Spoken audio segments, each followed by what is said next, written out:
Google CA நியூஸில் இன்றைக்கி நம்ம பார்க்க போகிற டாபிக் நோபல் ப்ரைஸ் 2025. இன்றைக்கி டேட் நிலவரப்படி பார்த்தீங்கன்னா ஃபிசிக்ஸ் அதாவது இயற்பியல் என்ன பண்ணிட்டாங்க அறிவிச்சிட்டாங்க.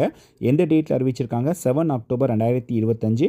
நேற்று பார்த்தீங்கன்னா 6 அக்டோபரில் மெடிசன் என்ன பண்ணியிருப்பாங்க அறிவிச்சிருக்காங்க. நம்மளுடைய ஷார்ட்ஸில் அப்டேட் பண்ணியிருக்கோம், மறக்காமல் இதை ஃபாலோ பண்ணுங்கள். அதே மாதிரி ஃபிசிக்ஸும் மறக்காமல் ஃபுல்லாக படிங்க. 2026 நம்ம எழுத போகிற எக்ஸாமில் கண்டிப்பாக இதுலேருந்து ஒரு கொஷின் உறுதியாக வந்துடும். அப்போ மொத்தம் எத்தனை பேருக்கு அறிவிச்சிருக்காங்க? ஃபிசிக்ஸ்க்கு மொத்தம் 3 நபர்கள். ஸோ இந்த 3 பேர் தான். அப்போ இந்த 3 நபர்களுக்கும் இந்த விருது ஒப்படைக்க போகிறது எப்போனா 10 டிசம்பர். இந்த நாளில் தான் இவங்களுக்கு விருதுகள் வழங்குவாங்க. இன்றைக்கி டேட் படி அறிவிச்சிருக்காங்க. ஏன்னா இந்த விருதை உருவாக்குனது ஆல்ஃப்ரெட் நோபல் அவர்கள். இவருடைய நினைவு நாள் தான் டிசம்பர் 10. இந்த நாளில் தான் எல்லா நபர்களுக்குமே விருதுகள் என்ன பண்ணுவாங்க வழங்குவாங்க. மொத்தம் 3 பேருக்கு ஃபிசிக்ஸ்க்கு அறிவிச்சிருக்காங்க. ஸோ இவங்களுக்கான பரிசு தொகை ரூபீஸ் 10.40 கோடி. எங்கே வச்சு அறிவிச்சிருக்காங்கன்னா ஸ்வீடனில் ஸ்டாக்ஹோம். யார் அறிவிச்சிருக்காங்கன்னா Royal Swedish Academy of Sciences. இப்போ நம்ம அந்த 3 நபர்கள் பற்றி பார்க்க போகிறோம். இந்த 3 நபர்களும் ஒரே ரீசன்காண்டி தான் இந்த விருதை வாங்குகிறாங்க. அந்த 3 பேருமே அமெரிக்க நாட்டை சேர்ந்தவங்க. இந்த 3 பேர் யார் யார்?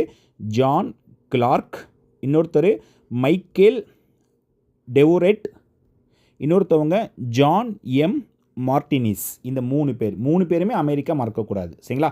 அப்போ ஜானு, மைக்கேலு, ஜானு. அப்போ இவங்க என்ன ரீசனுக்காண்டி ஃபிசிக்ஸ்க்கு வாங்குறாங்க? இந்த 3 பேர் மின் சுற்று தொடர்பான ஆய்வுக்காக 3 விஞ்ஞானிகளுக்கும் இயற்பியலுக்கான நோபல் பரிசு அறிவிக்கப்பட்டிருக்கிறது.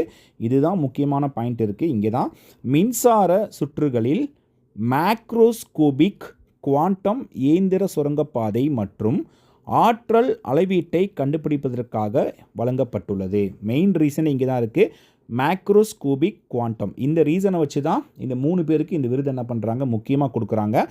அப்போ இப்போ நம்ம இது எப்படி நம்ம ஷார்ட்கட்டாக வச்சுக்கலாம் நல்லா தெரிஞ்சுக்கோங்க. மொத்தம் 3 பேர் இருக்காங்க. 3 பேருமே அமெரிக்காவை சேர்ந்தவங்க. மின் சுற்று தொடர்பான ஆய்வுக்காக வாங்குறாங்க. இதை நம்ம எப்படி நம்ம ஷார்ட்கட்டாக வச்சுக்கலாம்னா, மின் சுற்று தொடர்பான ஆய்வுக்காக அமெரிக்காவை சேர்ந்த ஜானு மைக்கை எடுத்து மாட்டிக்கிட்டாரு.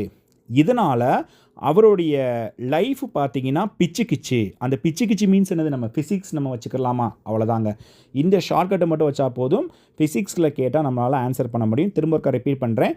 மின் சுற்று தொடர்பான ஆய்வுக்காக அமெரிக்காவை சேர்ந்த ஜான் மைக்கை எடுத்து மாட்டிக்கிட்டாரு. இதனால் அவருடைய லைஃபு பிச்சுக்கிச்சு. Okay, thank you.